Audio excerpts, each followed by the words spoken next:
daawwattoota OMN oduu idileetiin isinitti himam.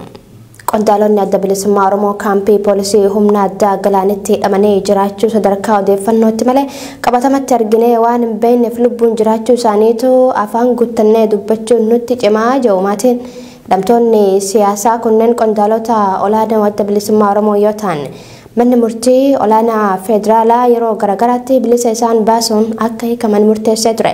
Haa ta'u malee koomishiniin poolisii Oromiyaa ajajaa mana murtii fudhachuu diduudhaan shakkamtoota kana waggaa tokko oliif harka isaa tursiisee jira. Dabalata qabna. Fulbaana 28 bara 2020 akka tibba ayyaana irreechaa mana hidhaa duraan itti hidhamanii turan qajeelcha poolisii magaalaa Galaan keessaa kan baafaman qondaalota adda bilisummaa Oromoo fi gaazexeessitoota Saabaa'oo baay'inni isaanii 10 ol ta'an ture. Tibba sani sababa sodaa nageenya hidhamtootaaf jechuun qajeelcha poolisii keessaa baafamanii gara kaampii poolisii humna addaa Oromiyaa magaalaa Galaan keessatti argamutti akka isaan dabarsan miseensi maatii qondaalota kanneenii OMN himee jira. Erga siyaas Koloneel Gammachuu Ayyaanaa gara Finfinneetti, Dr. Gadaa Oljirraa gara Burraayyuutti, Obbo Abdii Raggaasaa gara qajeelcha poolisii Galaanitti yoo dabarsane. Gaazexeessitoota sagalee bilisummaa Oromoo ammoo guyyaa murtaa'eef duukamitti erga dabarsaniin booda dhiyoo gadi lakkisu OMN gabaasaa turuun ni yaadatama. Lammii Beenyaa Daawit Abdataa Gadaa Gabbisaa Battee Urgeessaa Mikaa'el Booranii fi Kennasaa Ayyaanaa ammoo kaampii poolisii humna addaa Oromiyaa Galaan keessatti hambifamu odeeffannoon yeroo adda addaatti marsaa hawaasummaa irratti himamuun dhaga'uun alatti maatiin waan qabatamaa akka quba hin qabne Oromiyaa miidiyaa neetworkiitti himanii jiru. Fulbaana 28 bara 2021 irraa eegalee maalirraa akka isaan jiranis ta'e lubbuun jiraachuu isaaniitu qabatamatti waan beeknu hin qabnu kan jedhan miseensi maatii qondaalota kanneenii keessaa tokko. Isaan arguu dhabuu keenyaaf yeroo adda addaatti iyyannus furmaatni osoo hin argamin jira jechuun himama. Gara waajjira poolisii Galaan erga deemanii amma gara ji'a 7tiif deemu. Kaampii waraanaa magaalaa Galaan kana keessa jiraachuu isaanis infoormeeshiniidhuma achi jiru waan jedhu infoormeeshiniidhuma arganna malee nuun akka maatiitti qabatamaadhaan achi jiraachuu isaanii wanti nuun beennu ijaan wanti nuun argine tokkollee hin jiru jechuudha. Hidhamtoonni siyaasaa kunneen qondaalota adda bilisummaa Oromoo olaanoo yoo ta'an manni murtii olaanaa Oromiyaa fi federaalaa yeroo garagaraatti bilisa isaan baasuun akka hiikaman murteessee ture. Haa ta'u malee koomishiniin poolisii Oromiyaa ajajaa mana murtii fudhachuu diduudhaan shakkamtoota kana waggaa tokko oliif of harka tursiisee jira. Miseensi maatii qondaala adda bilisummaa Oromoo OMN dubbisa kune qondaalonni adda bilisummaa Oromoo olaanoo kan kaampii humna addaa poolisii Oromiyaa Galaan keessatti hidhamanii jiran waliin wal arguu dhabuu isaaniitiif ji'a 4 ol lakkoofsisuu hime. Nyaataa fi uffannaa yeroo geessinuuf kaampii isaan jiru jaaman sanirraa kiiloomeetira muraasa kan fagaatu qajeelcha poolisii magaalaa Galaan erga keenye booda achirraa poolisiin fuudhee akka geessuuf taasifamaa jira. Uffataa fi nyaatni nuti isaaniif geessinu kun dhaqqabaa fi dhaqqabuu dhabuu waan quba qabnu hin qabnu kan jedhu namni kun lubbuun jiraachuu isaaniitiif ragaa qabatamaa hin qabnu jechuun OMN itti hime. Yeroo sana jalqaba yeroo dabarsan sana haala ayyaana irreechaatii irraan kan ka'u nageenya isaaniitiif yaaddoofne kan jedhanidha kan isaan achi dabarsanii yeroo guyyoota muraasa booda immoo hin deebi'uun hin jedhame. Isa booda garuu guutummaa guutuutti sababni isaan nuuf laatan tokkollee hin jiru jechuudha. Bakka sanatti bakki sun kaampii waraanaa gatii ta'ee fi bakka sana deemtanii argachuu hin dandeessanidha ajandaan jedhu malee maaliif sababni isaa wanta jedhu irratti wanti isaan deebii laatan hin jiru jechuudha. Tibba dabree mootummaan Bilxiginnaa hidhamtoota siyaasaa galmee 3 jala turaniif maqaa dhiifama taasisuu jechuun yeroo hiiketti mootummaan naannoo Oromiyaa ibsa baaseen hojiin hidhamtoota siyaasaa hiikuu jabaatee itti fufe jechuun ibsee ture. Haa ta'u malee Oromiyaa keessatti ammallee sababa siyaasaatiin namoota nagaa hidhuun kan duraa caalaa jabaatee itti fufee jira. Qondaalota adda bilisummaa Oromoo dabalatee hidhamtoonni siyaasaa adda addaa harka mootummaa naannoo Oromiyaatiin to'atamanii jiran ammallee hin hiikamne.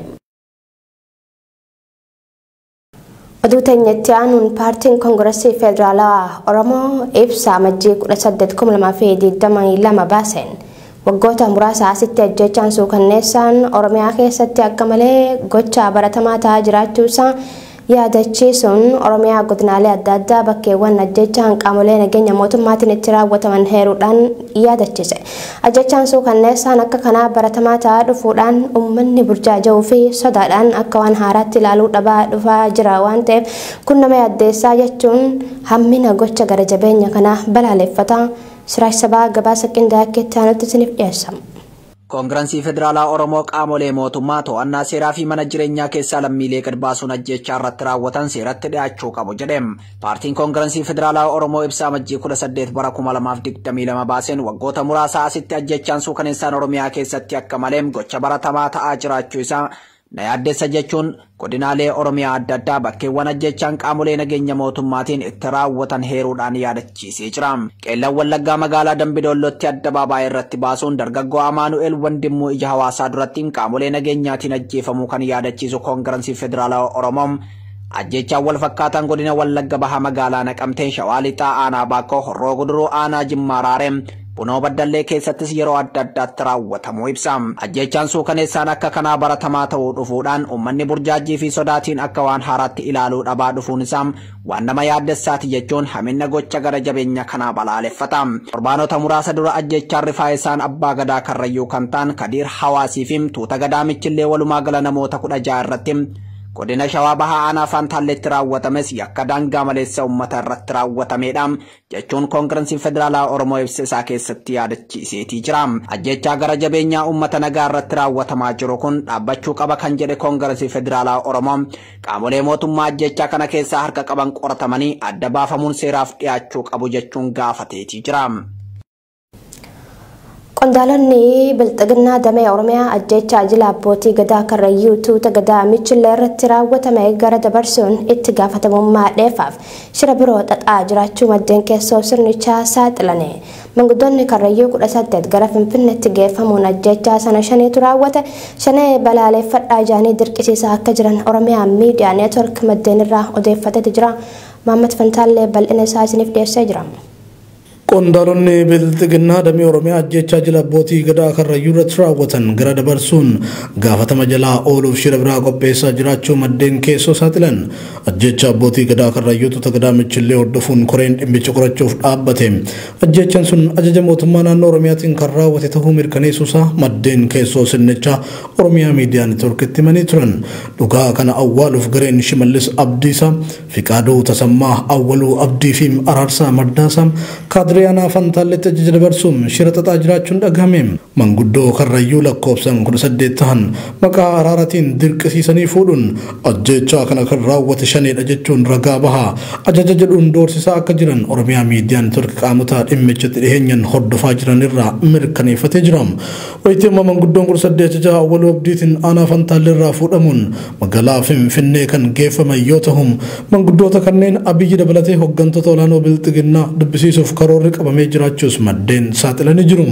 Sababa rakkoo ijaarsa faayidaa fi neetworkii hooggansaatiin dhibdeen keessoo Bilxiginnaa Damee Oromiyaatti uumame babal'atee sadarkaa diigumsarra gahuu isaatiin wal qabatee iccitiin paartichaa dhimma saamichaa fi ajjechawwan biroo Oromiyaa keessatti raawwatamaa jiru irratti wal saaxilaa turuun isaanii kan yaadatamuudha. Kanuma hordofee ajjechaan jumlaa abbootii gadaa Karrayyuu tuuta gadaa Michillee irratti raawwatame ajaja mootummaa naannoo Oromiyaatiin ta'uu koreen dhimmicha qoratu mirkaneessuu hordofee itti gaafatamummaa kana fudhachuu diddaaf gabaasni kun gurra uummataa akka hin dhaqqabneef shira guddaa taasisaa jiraachuun ifameera. Haqa dirree jiru dhoksuu fi itti gaafatamummaa seeraa dheefaaf manguddoo hawaasa keessaa funaananii shaneetu ajjechaa kana raawwate jedha.